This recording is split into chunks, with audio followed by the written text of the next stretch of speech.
Well, good evening. We'll still be adding folks in as we go along. I'm Caroline Taylor, Executive Director for Montgomery Countryside Alliance. I am so pleased that people dragged themselves away from the beautiful weather outside and whatever you might have been doing there. I know we were just talking about the fact that your presenters have also stepped away from planting in their gardens. I wanted to just briefly say that the coming together here this evening uplifts the notion that there are certain things that we must steward, we must protect, and therefore we have to have greater knowledge about them. And certainly our groundwater aquifer is one of those things. And so I'm very pleased that we'll be able to have this conversation this evening. And I'm going to kick it over to our good gift, groundwater coordinator, Abby Mann now. And again, thank you to all of you for taking the time to be here. And for those who have not been able to join, you will be seeing this in a recorded form. And so let's, off we go.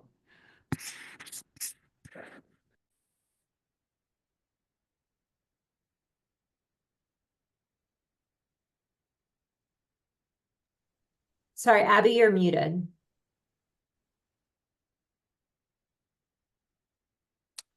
There we go. Sorry. All right, I'm just going to open first by acknowledging our funding partners. This is funded through a grant from the Clean Water Montgomery program that we got last year. And one of the main emphases of this project is, of course, the Piedmont Sole Source Aquifer, which is the local aquifer designation close to everyone in this area. And if you see the map over there, that bluish area is where the aquifer overlay is in this region of the upper and western part of Montgomery County. And the sole source designation indicates that this supplies at least 50% of the drinking water for this region, and it's a designation given by the Environmental Protection Agency through the Safe Drinking Water Act. And that means that there are no other viable alternatives for water in this area. You won't see public water lines coming through. Since we launched this campaign last August, we have been doing a lot of in-person and digital outreach as part of our campaign. One of the things, thanks to a grant that through Heritage Montgomery, is we've been able to purchase a 3D Enviroscape model that you'll see in one of those photos, which has been great for bringing out to the youth, especially elementary age kids from kindergarten through 5th grade, which has been really fun to get them to get their hands on seeing how water flows and how it can get contaminated and how it travels to our houses, and they can compare the difference between the urban and rural regions. And we've also had some digital outreach done through our new website, as I'm sure some of you have seen, bringing resources to you, as well as some articles that have been in Plenty magazine. And now just a few housekeeping items for the evening. These are the topics that we'll be addressing tonight. And at the end, we will be doing a question and answer period. So throughout the presentation, if you do have any questions, please put them in the chat and then we will call those out towards the end. And with that, I am going to turn this over to our special guest speaker, Andy Lazur, who is a water quality specialist with the University of Maryland Extension Office. Okay, and good evening, everyone. So I'll go ahead and get started here. So just make some adjustments on my screen. Very good. Hopefully you can see that. So yeah, we're going to be talking about drinking water wells, water quality and groundwater protection. I'll talk a little bit about septic systems because typically people that are on wells are also on septic systems, and obviously there can be some connection with the two if things are not working well. So I'll talk a little bit about that as well. So, and again, we'll take questions. Just want to note that University of Maryland Extension is funded by the federal government in part, and we are open, our programs are open to all. So again, just a couple of things that we're going to talk about here. Again, some of these topics are are webinars in themselves, but what I'm going to do is just give you introduction or some of the basics to hydrology, particularly in Montgomery County, some of the things associated with that, sources of contamination, how that occurs, and a little bit about wells and water quality, things that you can do as a well owner to protect your groundwater. And then just briefly talk a little bit about septic systems, because again, as I said, there is that possible connection between septic systems and wells. So it's really important, I think, to kind of gain an appreciation of what's called the hydrologic or water cycle. And here, what we have is, precipitation, it's falling on the surface, whether that be land surface, water surface, but anything that precipitation comes in contact with on land, it can obviously run off into both surface and groundwater. And then, so groundwater then becomes an avenue and a resource that's used for, obviously, for plants, for agriculture, and also drinking water wells or irrigation wells. And then that water is then used for that purpose. And then we have, again, either a couple of mechanisms that can recycle that water. And so that's what we have here, is basically a cycle. And again, the important part of that is that the land uses that we can impact both our surface and groundwater quality. And groundwater is a very, very important source of drinking water for Americans and also for Marylanders. Marylanders, we use about 28% of us use wells for drinking water. Now, it's important to note that in public water utilities, they use surface water sources and wells. So that 28% includes public utility wells as well as private individual wells. So again, a very important source, and obviously we need to be knowledgeable to be able to protect our groundwater and groundwater quality. So what is an aquifer? Okay, well, again, the aquifer is basically how water is stored underground, okay? And we have two basic types of geology which influence both the water supply, its quality and quantity. And so in Montgomery County and West, we have what's called fractured rock geology. So the water is actually stored in between the cracks or fractures of the rock. Think about over geologic time, heating, cooling, pressure. This rock begins to crack and actually in some cases breaks down. And so these cracks, again, are where they store the water. Now, on the eastern shore in southern Maryland, we have what's called sand and gravel aquifer, okay? And the water is actually stored in between the gravel and sand particles. So we have shallow water, obviously, here. And then I'll show you a little bit later how this aquifer kind of comes into play with the geology that you have in Montgomery County.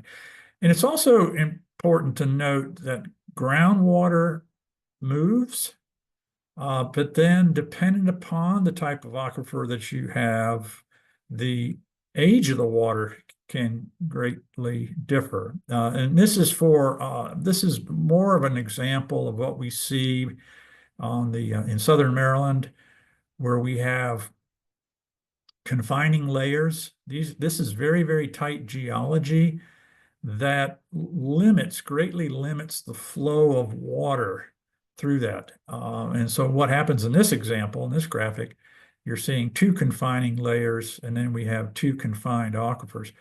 The water here in this example could be many thousands, tens of thousands, hundreds of thousands of years old, okay? So again, and then the other thing that's very important when we're talking about groundwater protection is that the stream flow and groundwater is connected with the shallow groundwater. And in fact, about 50 to 60% of stream flow is coming from groundwater. So these two water sources are actually connected, surface water and groundwater. Now, in Maryland, we have 5 different what's called physiographic provinces. Okay, this is basically you could look at this as the types of geology. All right, so we have 5 major types. Okay, and so Montgomery County is on that kind of that borderline between the coastal plain and the Piedmont geology. Piedmont geology is fractured rock, essentially. Okay. And then this is a representation of the coastal plain. Again, I won't spend a lot of time on this because you don't live there, but it just shows that they have these different types of confining beds here, as I showed earlier. And in fact, if certain places on the eastern shore may have up to 15 confined aquifers, various layers of water, and the water quality will differ in those aquifers. But in the Piedmont here, this is what we're looking at. We're looking at these fractures. So these blue lines are essentially large fractures, okay? And again, this is just a graphical representation. These fractures can be very small. And you can also see from this drawing, which I think does a great job, and this is from the Maryland Geological Survey. They're a great resource as far as hydrogeology. But in this case, this particular well here is connected to a major fracture here, and then another major fracture here, which is also connected to a couple of other fractures, but it is connected directly to the shallow water table. And this connection to the shallow water table means that the water quality is at greater risk to contamination from the surface, whatever source that may be, road salt, for example, fertilizers, manures, any sort of pesticides, other chemicals, industry, whatever the case may be. And so that is, in these types of wells, the quality of the water and the flow of the water, the quantity can vary greatly. I mean, your neighbor half a mile down the road or quarter mile down the road may have a totally different type of quality of water because they're tapped into different fractures. Now, if we were to drill a well from this red line, hopefully down here, and tapped into these fractures, they're not connected to the shallow water table, and therefore they would be less at risk to surface contaminants. Okay, and then again, in western Montgomery County, again, that water is stored in the voids and the different types of geology. A lot of saprolite, which is basically rotten rock, if you will. The fractures, all these different types of, again, over geological time, these fractures are developed. And a map, a dated map. I love these old maps. Just showing the different types of geology, the minerals that are present within Montgomery County, and this area right here. Get here, this pink area right in here is what's called this Jamesville phyllite, and it's a kind of a soft kind of rock that can break down and crack very easily. It's related to the schists, and again, it's very common, but again, they're very subject to fractures. And this is a nice another Maryland Geological Survey directly on Montgomery. They have done a lot of testing over the years in Montgomery County, and this is from a report I think that dates back to, it might be the late 80s, I believe. But in any event, it's showing these major fractures. As you see here, again, it's this is a representation. That fracture may not be exactly next to that road, but it's again, this is from the broad testing that they do. They're able to identify some major fractures and also the different types of deposits over time. So this is a picture of the phyllite and what it looks like. You can see these striations here, and again, it's relatively soft material, and can crack. It's dates back, obviously, it was metamorphic, so that means that it was developed, created under pressure and heat. Okay, and then again, it's got a lot of different minerals in there, etc. So highly fractured, heavily fractured rock. Now, this is another tool that we use in assessing soils. This is a Department of Ag, what's called the Web Soil Survey. And I pulled this together just the other day. This is a representation of Montgomery County, kind of isolated, I believe, around Poolsville. There's 270 right there, but you see this orange lettering. It may be a little bit difficult to see, but these squiggly lines. So inside each of these little areas is a distinct soil type as classified by USDA. And so here's an example here. So 4,500 acres, or 4,400 acres rather, of this is what they call the Brinklow-Blockton silt, and then you have other again lots of different types of soils, and this is good information. Kind of gives you an idea of type of again the soil quality that you're dealing with. This may be a little bit more applicable to developing septic systems, but again, all of that soil quality influences water quality. The geology in the aquifer will influence the quality of the water, minerals, etc. So that's important. So again, this is just another kind of example of what a well looks like. I wanted to include this one to show that a fractured rock well, which is what you have in Montgomery County, is an open borehole well. So in contrast to a coastal plain type of well where the casing pretty much goes near to the bottom of the well drilled, what you have here is generally anywhere from 40, maybe 80 feet, just varies, of casing, and then it's an open borehole. And the reason they do that is that they want to tap into these multiple fractures. Okay, and so the open borehole, basically acts as a conduit, a mechanism for the water to come in, but also acts as storage volume too. So again, you can see here, this particular well, because of these fractures, are directly connected to the shallow water table. Again, this is just another representation. The wells, in the Piedmont, typically it could be up to several hundred feet deep. Again, it's an open borehole, and the water is coming into those structures. Pretty much what I had already said, just kind of another representation. And here's the situation that with fractured rock wells is that they can be more susceptible to drought. So as the water level drops, dependent upon the depth of that borehole, you may run out of water at some sort of depth here. So that can help. And then the water quality in general tends to be on slightly acidic side and also corrosive side. Our groundwater throughout the Mid-Atlantic tends to be slightly to moderately corrosive, and that comes into play where that it might create some issues with metal leaching in your plumbing, for example, lead or copper, depending upon what you have.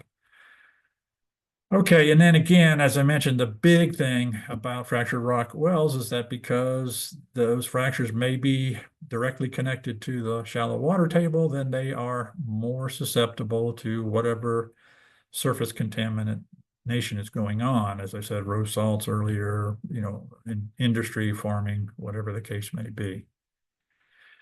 This is, again, just talking a little bit more about groundwater and emphasizing the fact that it can move.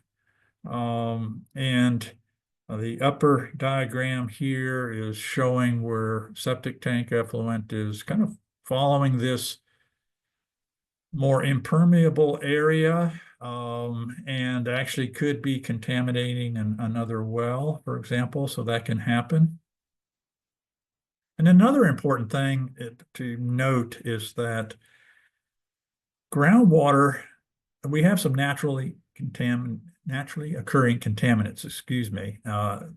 For example, we have arsenic that runs through the eastern shore to southern Maryland. We have another arsenic area over in western Maryland and Garrett County. We have radon issues, radium, and then we're also experiencing in both the coastal and Chesapeake Bays increasing brackish water intrusion. So again, this is the radon, the radium, and the arsenic are naturally occurring from the geology. And so what generally happens if you're in a well located in that area, obviously you're going to want to test for those particular contaminants.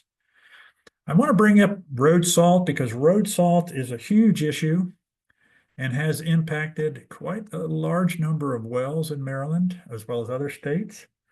And it can be problematic because, again, particularly in Maryland where we have frequent storms, that means multiple applications of road salts. And unfortunately, over time, we have spillage, we have waste. But the brine, the anti-icing, addition of brine pre-storm has really significantly reduced the amount of salt that's used. But again, salt, sodium chloride does impact our groundwater quality.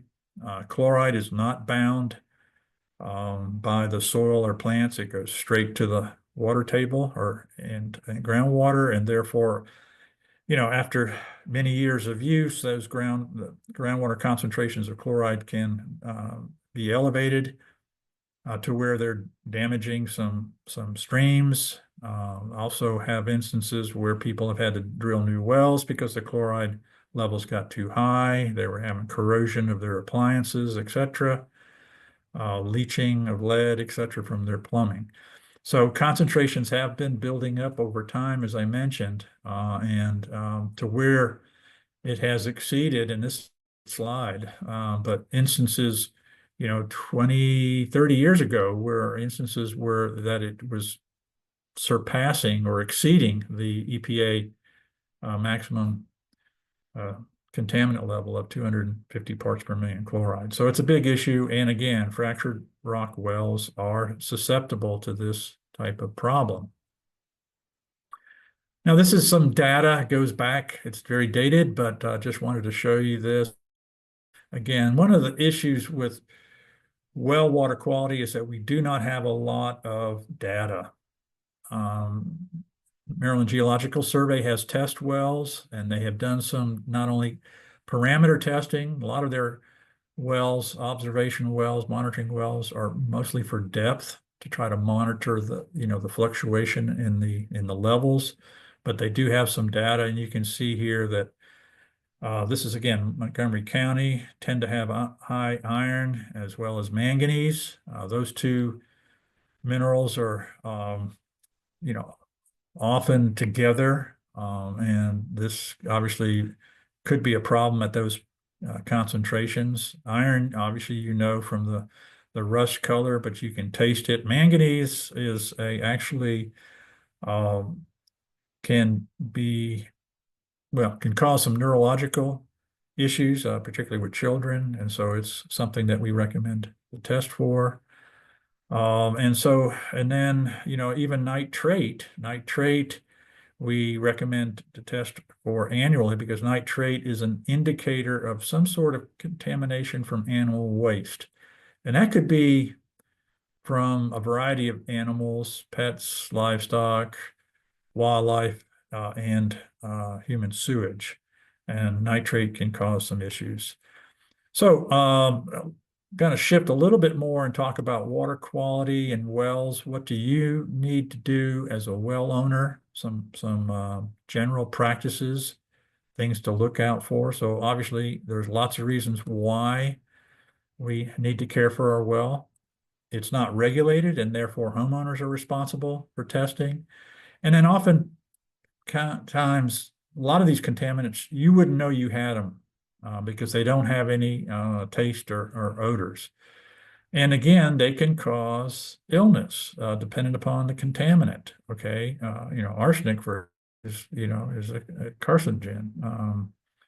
But some of these can cause different types of, as you see here, gastrointestinal distress, certainly with bacteria. There's neurological effects I mentioned, and some cancers. And then we have certain populations, as you can see here, children, pregnant women, and older adults can be, and those that are immunocompromised obviously are at greater risk. So what do you need to do? Check your wellhead. I hope everybody knows where their wellhead is, and we'll talk a little bit more about that. That's important to know so that you can protect that wellhead.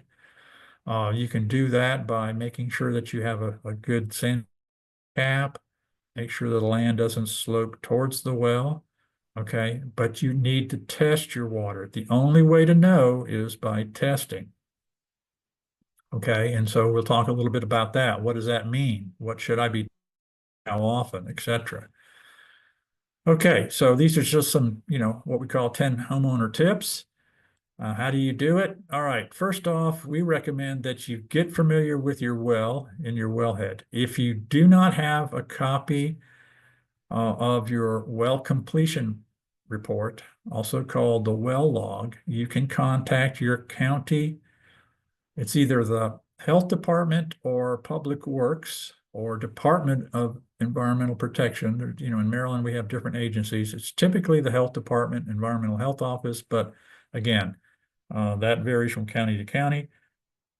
They may have records of when your well was drilled.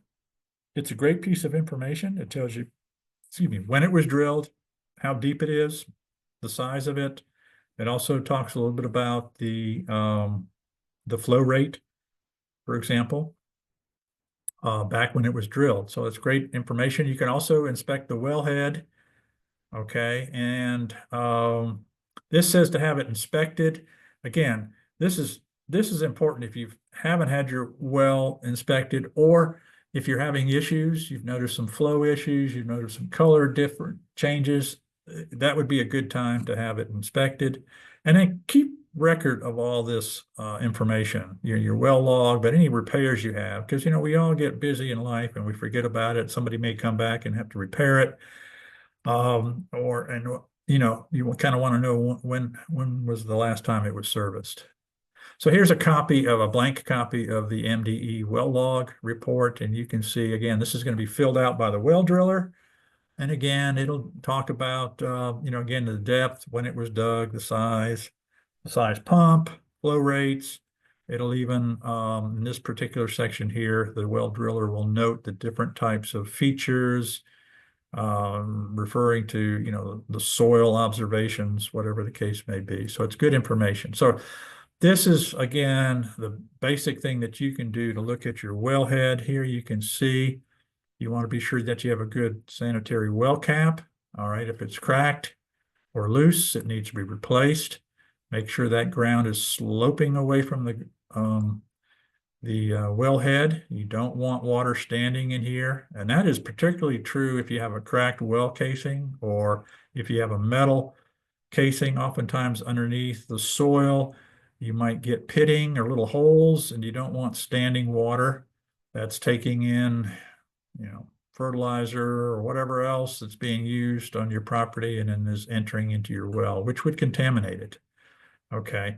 If that casing, when they dig the well, they seal around the entire diameter of the casing, they seal it with what's called grout. It's typically like a heavy bentonite clay material. And what that does is it prevents water from seeping down along the edge of the casing and then into your borehole, into your well. Okay, if for some reason that wellhead moves, then it's going to need to be regrouted. It should not move. I have seen people run into it with a tractor. I have seen people chain dogs to the well cap. That is not a good practice, obviously, for multiple reasons. Okay, so that's one thing that you can do, and every homeowner can do that.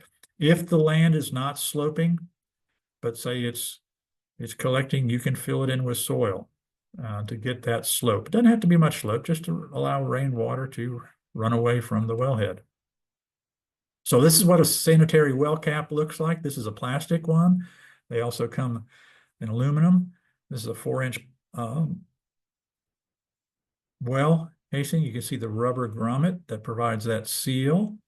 And then, of course, this is where the electrical conduit pipe runs in. So again, if it's cracked or old looking, a relatively inexpensive replacement can be done.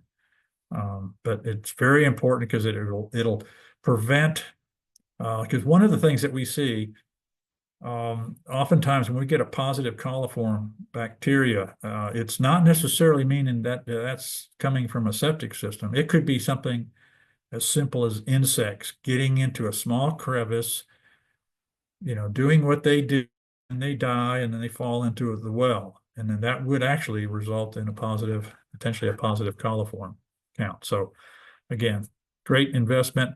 And then we do have siting requirements for wells, and probably the big one here is that your septic system should be downhill and 100 feet away. Now that may not be the case in older homes, and so again, you got to really be sure that your septic system is working good and that your well cap and well is in good condition.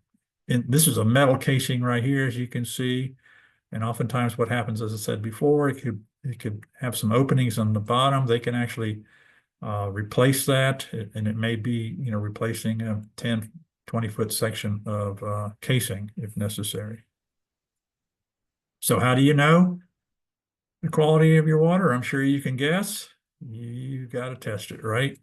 So that's what we're going to talk about next. And this is a basic recommendation on what to test for. The 3 parameters in the red box: coliform bacteria, E. coli, and nitrates, excuse me.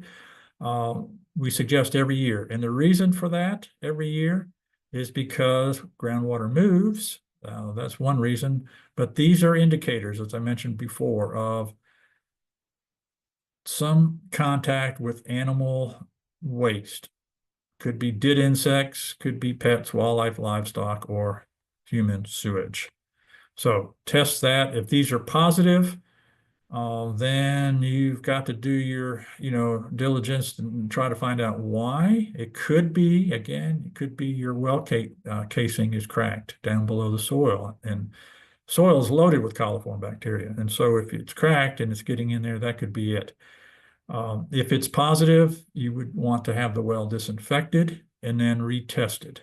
I have run into situations where people had a consistent issue with coliform or E. coli, and couldn't, checked everything. They did everything they could.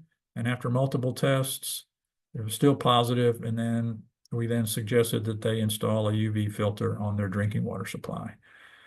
So again, testing is very important. If you haven't tested before, or it's been a long time, we suggest testing for pH, iron, manganese. Remember those two. And then also total dissolved solids. Total dissolved solids is just that. It's the could be salts of different origin, but it's an indicator. If you have a high total dissolved solids, that tends to suspect that there is maybe some contamination issues, maybe some wellhead issues, those types of things. Sulfates is another thing that we recommend. And then also any naturally occurring contaminant, as I mentioned before, the arsenic or the radionuclides, okay? We also highly recommend that you use a commercial certified testing laboratory. And then there's a list right here. MDE has a list. This is actually an abbreviated list that I have on my website. The lab will provide the sampling instructions, sample bottles, and mailing instructions. So you have to take the sample. In the case of bacteria, you need to refrigerate it or put it in a cooler with a gel pack and then ship it back or take it back to the lab.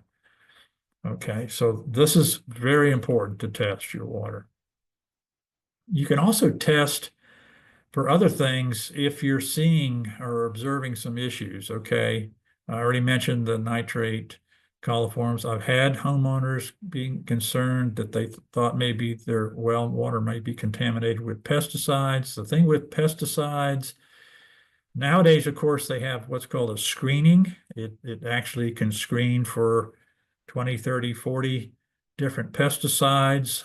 It doesn't give quantification. It's only notes the presence or absence of pesticides. But that testing is expensive. Testing for individual pesticides is expensive. If we go back to this page, those three parameters might run anywhere from $60 to $80. If you were to do all of this on this, you might be looking at about a 200 to 250 or so investment. But as I tell people, you're worth it. We are what we drink. And so it's important to test our water. But you can test for other things. For example, you see here, if you're concerned that you're located near a landfill, and you can test for other things, metals and volatile organic compounds. Again, the technology for testing is such that they can do screening on a lot of these different types of contaminants. And if you do have a presence of, say, one particular chemical, then it's advised that you follow up with a quantification to understand what the concentration is and whether or not it is, recommended for treatment. And we'll talk about that in just a little bit. And again, if you're noticing some issues with your water, color changes, tastes, these are the things that you can test for. Again, the orange-black stains, that's that iron manganese. Obviously, we do run into hard water, and that can create the scaling issue on your glasses. It can also impact kind of how soap lathers, but also can create deposits on your water heater electrodes and, clog those up and wear those out prematurely too. So hard water can be treated. Again, I already mentioned the salt taste issues with chloride, sodium, or total dissolved solids. If you're noticing some sort of chemically smell, then there's, you could test for volatile organic compounds. And then this is where corrosive water comes into play. If you have copper pipe and you're experiencing or you're noticing blue stains in your plumbing appliances, tubs, showers, that is an indication of copper, and that copper is coming from your fittings pipe, and that is due again to corrosive water. Other times to test, again, if you're concerned about your water quality and if anybody is pregnant or you have very young children, then since they're more susceptible, you may want to test. If you have, particularly if you have guests coming to the house and people are getting sick, that could be a bacterial issue that maybe you as the homeowner have gotten used to, but your guests have not. If your neighbors are experiencing something, that might, prompt you to consider testing as well. And again, any change in odor, color, taste, that's a time to test. And if you have any fuel spills, things like that. The other thing is that whenever the well itself has been repaired, say, for example, you had a new pump put in. Okay, just the process of servicing the well, depending upon how it's done, could contaminate your well with, say, coliform bacteria. For example, they lay something down on the ground and then put it into the well, that could lead to a positive coliform test. Now, coliform bacteria themselves may not be pathogenic, but still, if it's present and it shouldn't be, that's an indication that you need to do something. So with EPA, they have the drinking water standards. Again, public water is regulated, but they do have these standards: the maximum contaminant level, the MCL, or the concentration of concern, and then and those are the pollutants or contaminants that can cause health problems: arsenic, manganese, some of these pesticides, other things that can cause issues. And then the secondary maximum contaminants, those are things for like taste and odor, the chloride, for example. So lead I wanted to mention because we do see lead issues with both public and private water supplies. Again, the lead is not coming, well, yeah, it's essentially not coming from the aquifer. It's actually coming from the plumbing. And so if you have corrosive water, if you look at both of these pictures here, this pitting on this bathtub and this blue, that's coming from copper being leached out from the plumbing due to corrosive water. This is corrosive water eating at the various fixtures.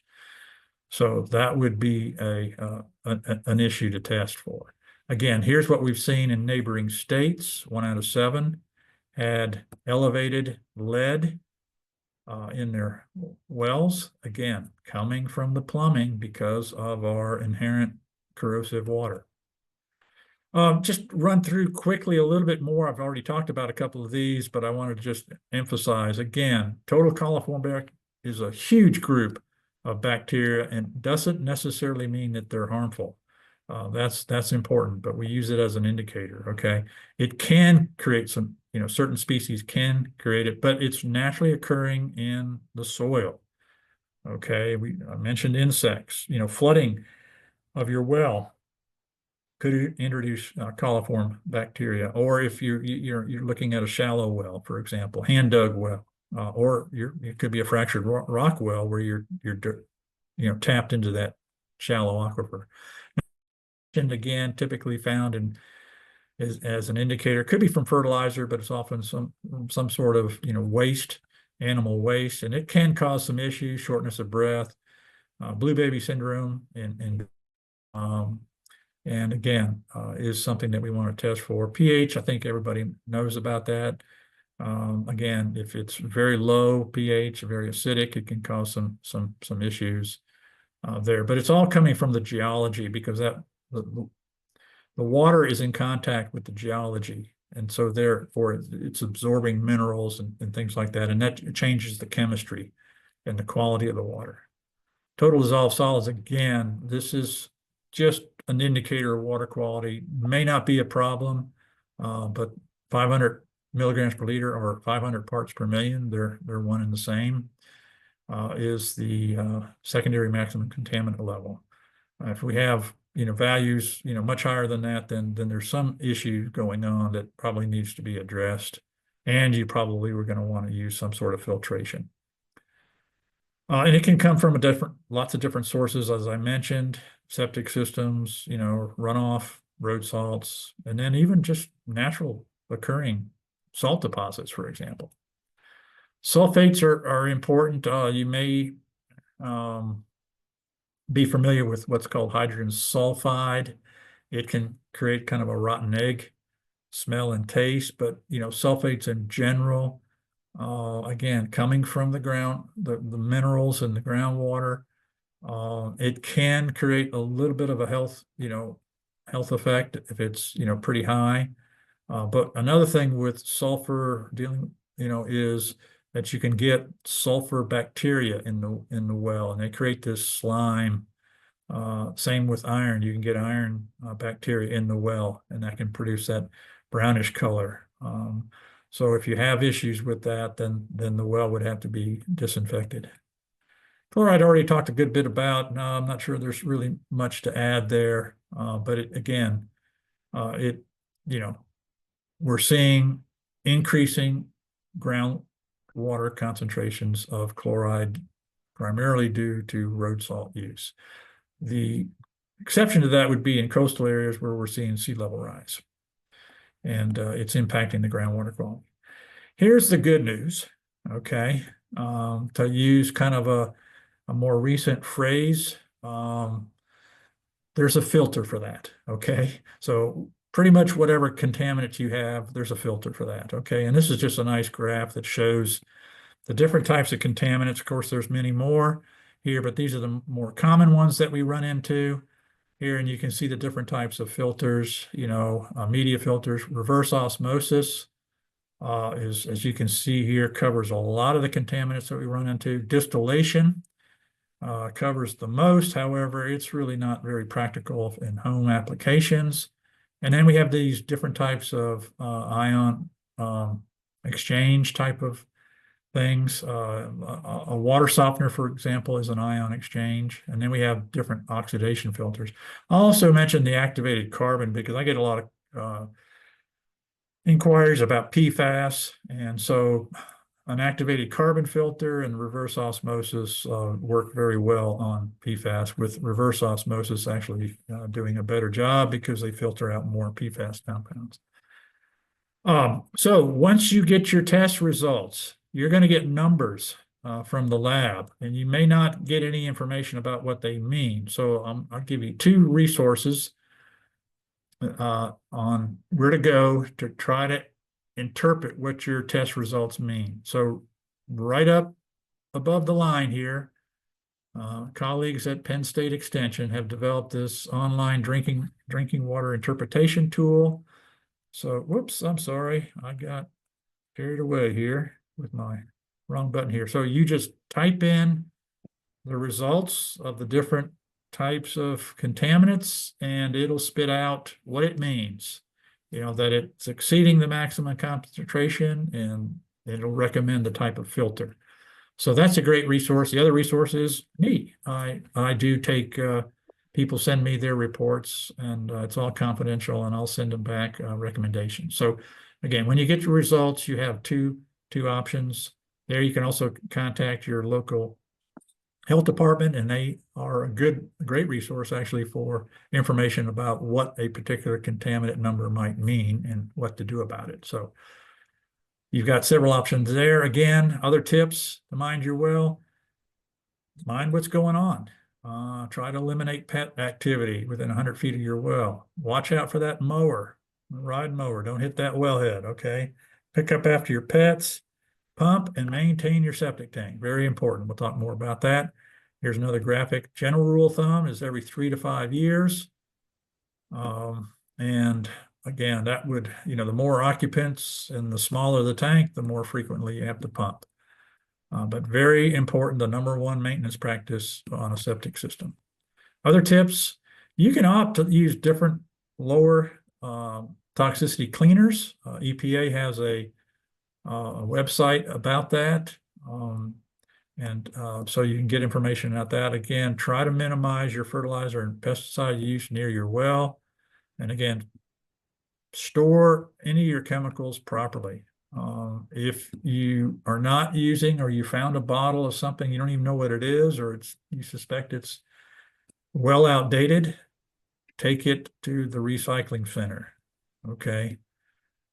Do not dump it out, obviously. Okay, if you have any underground storage tanks, particularly metal, those need to be inspected. Wash cars at a commercial facility. There's one here that I didn't include, but often happens, occurs particularly in older sites and farm sites in particular, or as abandoned wells. If a well that's not being used is not abandoned properly, which means that it has to be filled in with special material to seal it. If it's not done that way, it's basically a direct conduit from the surface to the aquifer, and that can be a major contamination source. So real quickly, I'm going to talk about septic systems. And so I'm going to go through this very, very quickly. Okay. We use a lot of septic systems. They can do a great job in treating wastewater, but they can also be not well maintained and cause problems. Okay. They can be a source of pathogenic bacteria, but they also contribute other things, nutrients. And think about all the products that we use daily: cleaners, personal care products. All of that can go into the septic system. In fact, any wastewater treatment, be it a treatment plant or a septic system, has to deal with all the different types of chemicals that we use day in, day out. Okay, here's how a septic system works. This is a conventional system. Wastewater, sorry, hit the wrong button again. Wastewater comes in, gravity flows into the tank. The tank is separating the solids out, and the more clarified water then goes out into the soil filtration or drain field area. And again, we're taking advantage of the wonderful purification processes, biological and chemical processes that occur in soil. And then what is not treated then ends up in our groundwater. Okay. Soil is a great biofilter here. You can see some numbers here. I'm not going to spend a lot of time on here. But in Maryland, we ideally want 4 feet of good quality soil from the bottom of the drain field to whatever restrictive layer that is. Could be the water table, or it could be a hard pan, could be some hard geology, whatever. There's all sorts of different types of drain field components. The industry is evolving, continually developing new things. Again, lots of different technology there. You can use a mound system, which is, again, obviously more expensive, but is very effective. And these are typically used in areas where the water table is very high. We have BATs, and BATs are essentially a miniature waste plant, an advanced wastewater treatment plant, I might add. These do a great job in processing both bacteria, eliminating that, but breaking down the nutrients and the organics. You can see the waste. The effluent quality is crystal clear, not crystal clear, but pretty close to it, and odorless, in contrast to stinky, grayish black septic tank water. So these are great systems, and there's a grant program that helps to pay for those too, which is another nice thing. Here, I don't want to spend a lot of time, but a tank doesn't do a lot of treatment. BATs can, are 10 to 15 times better than a septic tank, and a drain field typically only removes, say, 20 to 40% of the nitrogen. And then, but if you have a BAT and a good drain field, you can remove a lot of nitrogen, a lot of organics, and really help reduce the impact on our groundwater. So a couple of tips: fix leaks, don't use garbage disposals, don't drain stuff, only use toilet paper. Make sure your stormwater runs away from the tank in the drain field. Don't drive on the drain field. This is a big issue where people drive on the drain field and wonder why it's not working. It compacts the soil, can break the pipe, all sorts of things. Trees and drain fields don't mix for obvious reasons. They like nutrients and water, and that's what we've got. And you can see here this reminder every 3 to 5 years. And if you have a filter on your tank, you would only know that if it's a more recent tank. That has to be cleaned at least once a year. And if you have a BAT unit, you must maintain that contract. And so that's basic thing. So that's septic systems in a nutshell, and then a quick overview, relatively quick overview of wells and things for you to consider. So with that, again, you'll have access to this information. You can take a screenshot of that if you'd like. And then I have happy to answer any questions. I will note that on the left side here, if you want to, you could evaluate my teaching. I'll be happy for that. And then here is a QR code to my webpage. And again, I have a lot of YouTube videos on this topic: testing, septic systems, all sorts of different things, contaminants, PFAS, microplastics, all that. Take advantage of that information. So with that, I'll stop and see if anybody has any questions. Yes, there's a few here in the chat. I will Great. start reading those out and then we'll go from there. A first couple that were shared here are related to testing. One of them was from Caroline. Should folks test for PFAS chemicals? PFAS, yeah. So PFAS is, yeah, it's a huge global crisis. We have there's over approximately 15,000 of these compounds and several hundred products that we use day in, day out. Okay, so the issue with that, testing is expensive. Okay. You can do that.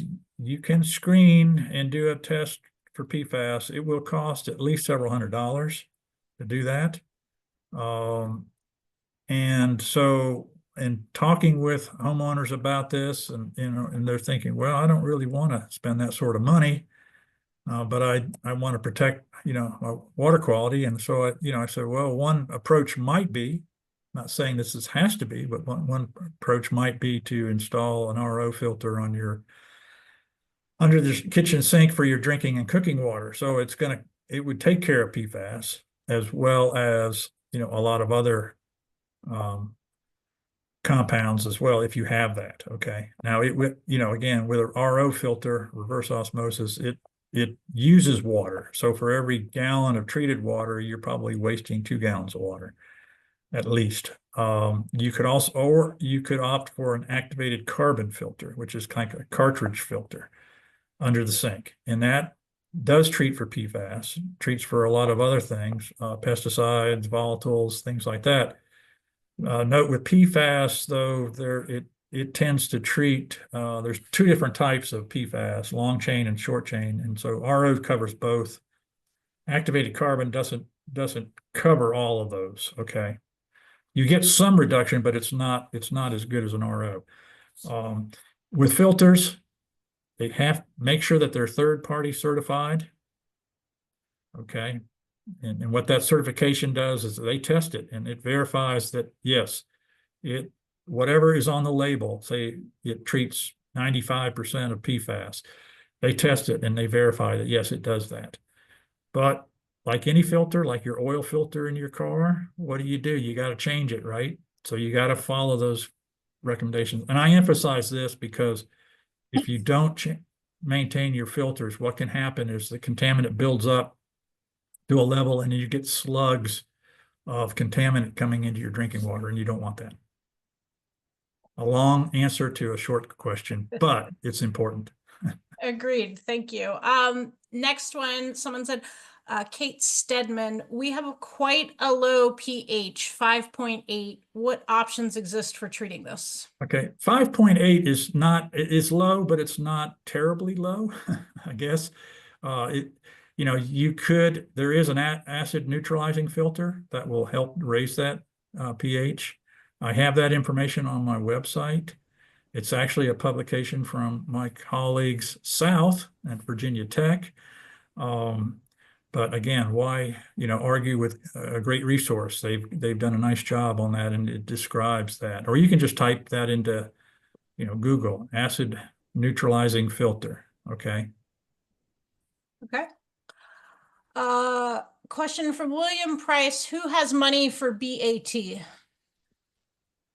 Well, we are very fortunate to live in Maryland for lots of reasons. And one of them is the BAT, the Bay Restoration Fund. Okay. We're all paying into that. And that money is used to fund the BAT program, and they give out $16 million a year for installing BATs primarily, but they also do sewer connections, and they are doing, for low-income households, they are doing repairs of the drain field. So check that out. You could go to MDE Bay Restoration Fund, or even closer to home, go to your local county office that issues the permits for septic systems. They administer that local Bay Restoration Fund. So contact them. And every county has a different application process. But again, they get money annually based on the number of septic systems and the acreage of critical areas. Critical areas is land within 1,000 feet of tidal waters. So Montgomery County doesn't have a whole lot relative to other counties, but again, and then they use it on they rank the applications based on several criteria. So the number 1 ranking is those sites within the critical areas, and then number 2 is outside the critical areas, and then and that's if it's a failing system. So again, they have a 6-tiered ranking, but definitely contact the county. It's a wonderful program. Just note that with a BAT, you will have a small, let's call it a small electrical bill, anywhere from a few bucks to maybe $20 a month, but it does an excellent job. And then after the grant runs out, after 2 years, you will have to maintain the service contract. And currently those service contracts are running between $225 and $325 a year, dependent upon the manufacturer. Now that may sound like a lot, but in reality, it's really not when you consider what that system is doing for you. The way I look at it is, I spend $300 a year, maybe even $325 now, having my two HVAC units looked at twice a year, and so that's comparable to what if I had a VAT, I don't, but if I did, I'm on city sewer. So, but if I did, and if I wasn't on city sewer, I would have a VAT because well, obviously I know a lot about them, and I firmly believe that that is a great stewardship tool in groundwater protection. Okay, great. All right, we had a few questions here related to some issues affecting the aquifers. One from Pat Wellington: how can we keep the data centers out of our aquifers? The data centers. Okay, you might have to describe that a little bit to me. That's a hot topic in this region right now. Okay. I think I might let Caroline tag in on this one. Yeah, I Andy, think I know what you're talking about, but I want to be sure. Yep. Largely in Frederick County, but now coming to Montgomery County, that which is occurring in Northern Virginia is the siting of large data centers, which are using Oh, okay. enormous amount of water for cooling their facilities. Yeah. What in our not to add to the time here, but in our case in Dickerson, the multiple data centers will be using only water to cool, but they've decided, or they so far have said, they're going to use the Potomac River water to cool it, and we were able to get a condition on that approval that they cannot use the aquifer water for cooling their data centers, and that'll be 8 to 10 or more data centers there. So Okay. I appreciate that. I think the fear is, and it's a legitimate one, the state is all in on this industrial use, and that there may be more data centers, and because of their water consumption, this could become an issue. Yeah, no, that's what I thought it was, but I didn't realize that water is being heavily used. I've heard a few instances where water is used as a coolant, but I was assuming, I guess, that they were looking at other means. But you stated an example, so that when these centers are being planned, that it takes community involvement. And yes, that would be one way to use a surface water source. That though can create issues, but that would be again, there's mechanisms that the state departments, they know that all about that, and they can deal with it. Yeah, I think that's the best thing that can be done, is to be active, be vocal.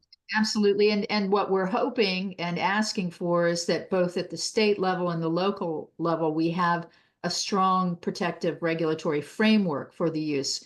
Currently, we don't yet. So that's something for anybody on here, anybody listens to this webinar, that'll be something the public needs to ask for, is to make sure that if we're going to be advancing this industry, that we do it carefully. Because as as he briefly said, it's not a solution to just kick it over to using the surface water from the Potomac River, because that's still a drinking water source. So my personal view on this is that if these centers or any industries coming in, make it green, okay? Solar power, geothermal, wells could be a great source both for heat and cooling. So why not? It's certainly better than actually drawing water. Okay, so there's options.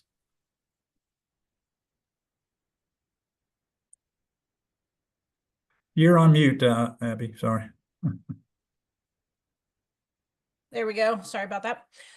How does the effects of climate change affect both well quality / quantity and septic system health? Okay, I know more and have read more about climate change and septic systems, and particularly sea level rise and saltwater intrusion in coastal areas. Okay. Certainly climate change, because of drought, causation can cause issues in lowering, water levels. So if you have a shallow well, that could be a problem. But septic systems are impacted in coastal areas. The chloride causes damage. Chloride causes damage seawater to municipal treatment plants. Not only basically overtopping the plant, and then they get release of untreated wastewater, but also it's the subsurface corrosion of the infrastructure that can happen. So climate change, that's the big thing, is on septic systems. Wells, I have not seen a lot other than water levels dropping. Well, Andy, you're lucky then, because we actually engaged a former employee of the Maryland Water Rights Division, and his name is Pat Hammond. And if you spare time, if you look at our website, the Good Gift page, you will see his paper on two papers, one on the effect of climate change on Maryland's water supplies. Excellent. And second, specific to the Piedmont aquifer in terms of how climate change. I won't go into it now, but it's a teaser for anyone who hasn't looked at that material, because, spoiler alert, the effect on the unconfined aquifers that Andy has pointed out that we are using here in this area, the unconfined aquifers will have a larger impact as a result of climate change. But take a look at that when you no, thank you. That's great. I love it when this happens. It's great. I love these questions and such, but I think we'll take one or two more, and then we'll probably wrap up just to be respectful of everyone's time here. Mr. Goldberg, you had a question. There it is. Bob Goldberg, which threats to the aquifer are not being dealt with properly at the present time, and what can be done in respect to these threats? wow, that's a big question, and It is. it's broad in nature. But things that we talked about, I mean, are impacting our aquifers. Okay, land use. Okay, road salts. Now, road salts are a public safety necessity. However, proper use of road salts. I mean, I've driven through areas where road salt was out on the ground, and it didn't need to be applied because the storm was not as severe. So that's an issue. I mean, any sort of dumping, any sort of anything that we do essentially can impact our groundwater. I mean, we drive our cars, and oil drips off. Asbestos wears off our brakes. I mean, that gets into both the surface water and potentially groundwater. I mean, what can we do? I mean, we gotta eat, live, drive, and work, right? So, but we've got to be all individually better stewards. Again, our industries, being responsible in protecting groundwater. What about landfills? Landfills historically have been a source of contamination to both surface and groundwaters. So again, mining activity. I mean, there's all sorts of things. So it just takes each individual and each entity to be, better stewards. Okay, great. Thank you. I think that was everything in the chat, unless I missed one here. I will add, I just shared the link to the Good Gift website, www.mocogroundwater.org. Also, over the next few days, we will send out an email which will have our contact information and links along with Andy's information, and we'll share the PDF of the slides and a link to the recording as well. So you will be able to have all that information available. And if you need to contact either of us, you can. Were you going to say something, Andy? Sorry. Caroline, you go ahead first. Oh, I'm so sorry. I did see that someone asked a question about water usage with the emerging number of distilleries. Oh, yeah. I just saw that. Yeah, I saw that too, and I was going to say I don't know if there was others, but if there are others, and if any of you all think of some other questions, feel free to email me. Okay, I'm happy to do that. But if there's a chat question that we missed, you can send that to me, Abby, Caroline, and I'll be happy to address it and send it back to you. Distilleries, yeah. So distilleries, again, use water certainly. The quantity, I don't know about the quantity. I will say though that the wastewater from a distillery is a lot higher in organics, and so a conventional septic system for a home will not work for distillery. Oh, it'll work for a very short period of time, then it'll fail. And actually, have had contact with Department of Ag. Kevin Addicks about 2-3 years back, and some colleagues and some county folks, and trying to do some analysis on this. But we do have information from other states about distilleries, and again, how to effectively treat the wastewater. So from a septic side, on the well side, I don't have a good understanding of the volume of water. And so obviously in their application, that would go through review through the state. So I just can't comment on that. So if I might add to that, my recommendation, which I have made of recent past to community members that are near distillery facilities that have indicated a large volume of production, I recommend that you have your well monitored in terms of well level. Get your baseline now before as you when you learn about the distillery or whatever production facility coming online, and continue to have it monitored once that production facility starts withdrawing, so that you can have a correlation if there is a connection, if there's a communication between their withdrawal and your well, you can at least be able to document it, because the state, as I understand it, and Andy can bear this out, the state does recognize the existing well owners' rights in terms of not having their well affected by new withdrawal. And they could indeed require that production facility to ratchet back their use if they're dewatering your well. Is that not correct, Andy? Yeah, and that certainly does happen. Large users rather can impact the quantity of neighboring wells. And again, typically we see this more in fractured rock geology. And again, as I said earlier, it's hit and miss. These wells vary greatly. You could have, a large farm and have several wells, and both the quality and the quantity would vary because of those, fractures. It's all about what you tap into.